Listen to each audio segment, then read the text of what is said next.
We all have issues, yes? Some of us are willing to admit them, some of us less so. But the real question is who, or perhaps what, is dealing with them? Are you? Or are you allowing legal drugs to do the heavy lifting?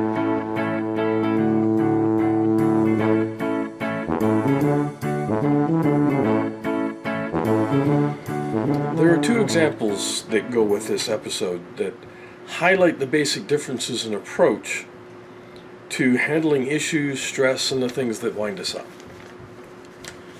One is an article from the CBC, Canadian Broadcasting Corporation, by Dayne Patterson. The other is a comedian named Taylor Tomlinson. And let's have a look at both, how they approach it. So Taylor talks a lot about the psychiatric drugs that she uses. She talks about having found a cocktail that works for her. She also talks about her journey that she is having with her counselor, with her therapist. Okay, so she talks about the need for and use of therapy. She also talks about the drugs that she's using to help her cope. Now, the difficulty that I find, and this is purely personal, the difficulty I find is that Taylor seems to talk about the completely legal, unfortunately addictive, and physically damaging drugs as though they are the key to solving her issues. Now, in fairness to Dayne, to Taylor, and to everyone watching, let me clarify a couple of things. First, I'll talk about myself, then I'll talk about Taylor, and then I'll look at the article that Dayne wrote.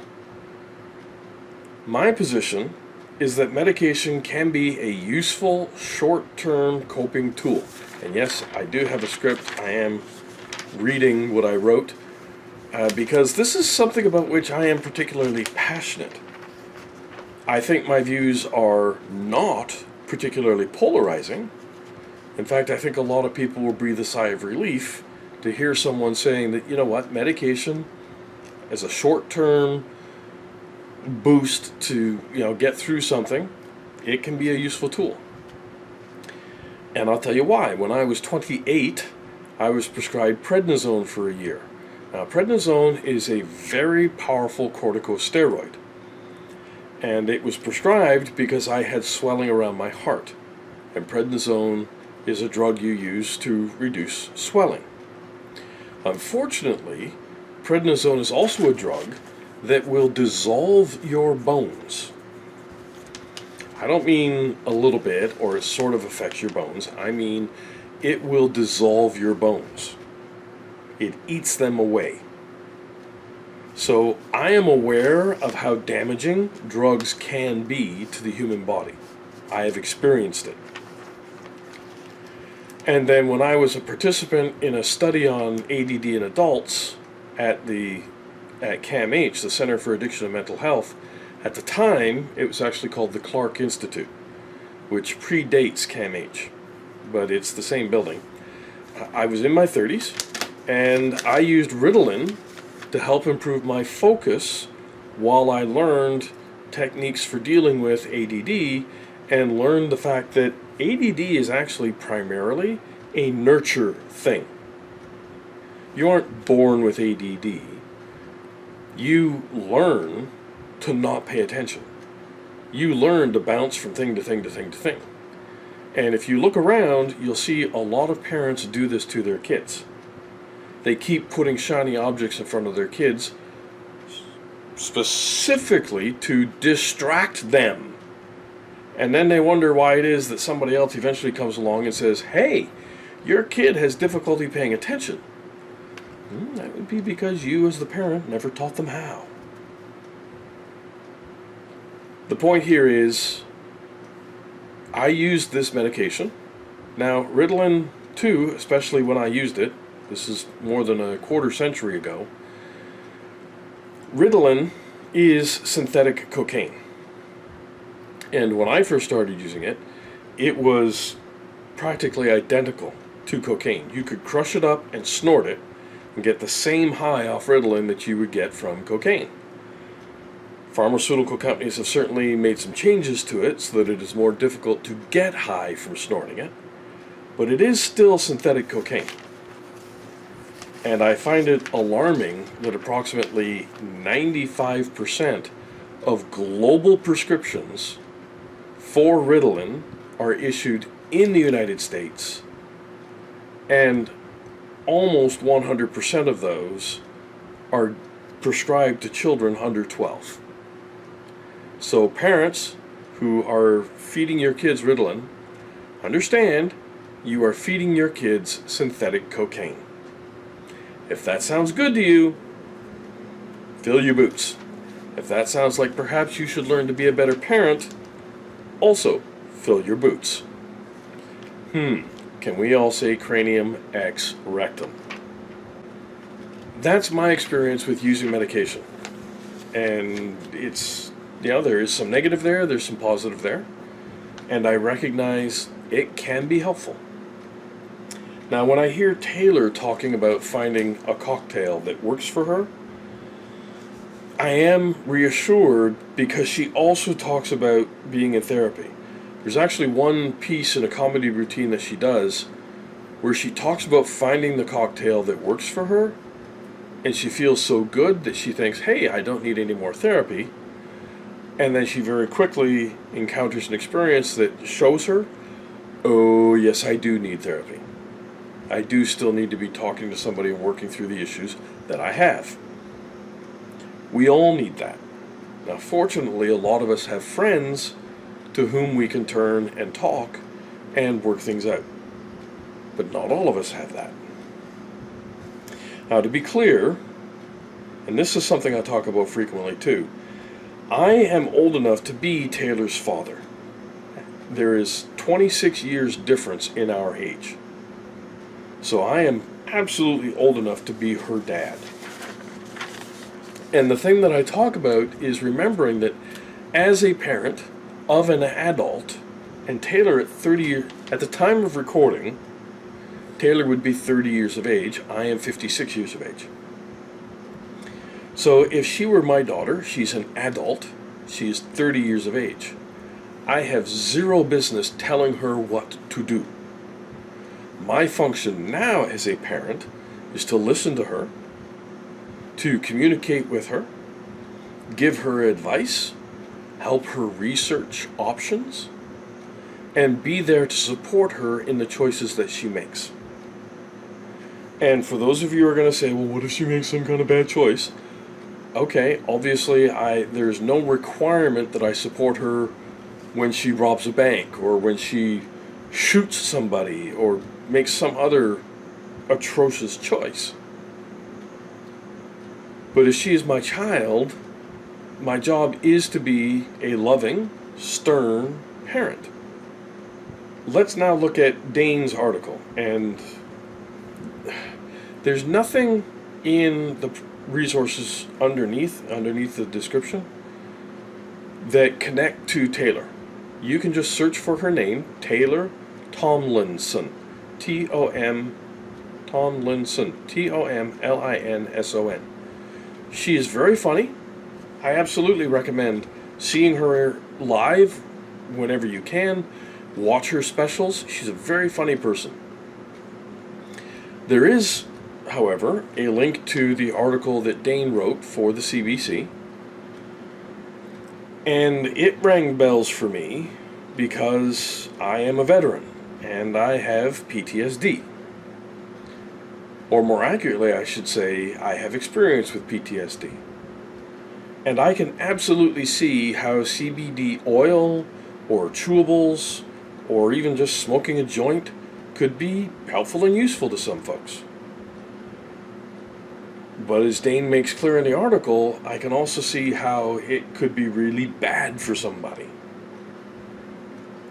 So this is the kind of medication, well, you know what? In the case of all medications, when you are going to try, whether it's some psychiatric drug, an SSRI or some other thing like lithium or whatever, or it's trying pot, you should always do it in a situation where there is a friend, a family member, somebody that you trust. So just in case it goes bad, there is somebody that you trust who is there who can help you through it. Now, for me, I never used any drugs in relation to PTSD. I did relative to ADD. But the most help that I received in dealing with PTSD actually came from a psychiatrist. Her name is Mary, and in this case, that is her real name. She explained two things. One, she explained that what she did with me and for me was an assessment. Basically a snapshot. These are the behaviors that she saw me exhibiting. In the same way that when you write an exam, it is a snapshot of what you know and the questions you are able to answer on that day. Now, in the case of a psychiatric assessment, it's over a number of appointments and talking to her and seeing the behaviors that I exhibit and the behaviors that I describe. So, it's just a snapshot. There's nothing saying that I have to live with any of those behaviors for the rest of my life. They are my behaviors, and I can change them. That's the first thing. Second, she explained just how it is that PTSD works. And it's pretty surprising. So she made clear, and I'm going to read this because I typed it out deliberately. So Mary made clear that events in my past, in the military and outside the military, so from my childhood, from my teens, from being in the military, from being married and divorced, so there were events in my past that were traumatic. Because they were traumatic, they caused stress. Because the events are in my past, that stress is post-trauma stress. Post-traumatic stress. Okay, that works. I get that. No one had ever explained this to me. You know, there were people who said I had PTSD, but nobody ever explained how it works. So, there are things that happened to me in my past that were stressful, but they're done. So the stress that I feel now is post-trauma stress, the PTS of PTSD. And none of that is a disorder. If you were raped, if you were in a car crash, if you had a divorce, these are all things that should cause stress. Okay? They're very momentous things. They cause stress just the same as you just got promoted to vice president, or you just got your first car, or you are getting married today. Those are stressful events too. Those things cause stress in your life. They just happen to be positive stresses. Okay? So, the fact that any of these events were stressful, that is not the disorder. There's not even a need for it to cause a disorder. What Mary explained is the disorder comes from the things that I was doing to cope with that stress, and the fact that I was doing a lot to very specifically avoid dealing with the stress. You know, for example, letting myself choose rage over constructive communication, or eating comfort food to cope with feeling negative stress. She helped me understand that I can choose to deal with the post-trauma stress constructively. I can choose to focus on personal empowerment practices, PEP, rather than POOP, personal offensive obstructive practices. She explained that the disorder comes from how I choose to deal with the stress, with the negativity. If I ignore it or I deal with it in negative ways, then I become disordered in my thinking and behavior. If I choose to deal with it in constructive, positive ways, there's no need for disorder in my behavior. In fact, everything can be very well ordered. As long as you are doing the work to take 100% responsibility for your choices, and taking no responsibility at all for the things that other people do.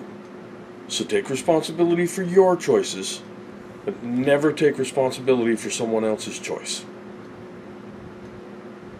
Then you are working toward being free of any disorder that you are currently experiencing. And as long as you are doing that work, in my opinion, it's okay to use medication to support your efforts.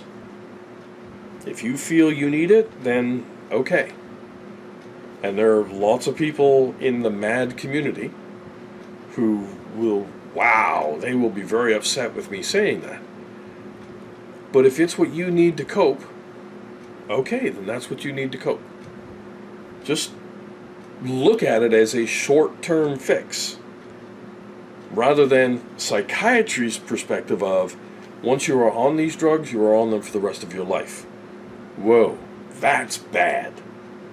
But a short-term fix? Okay, I can support that.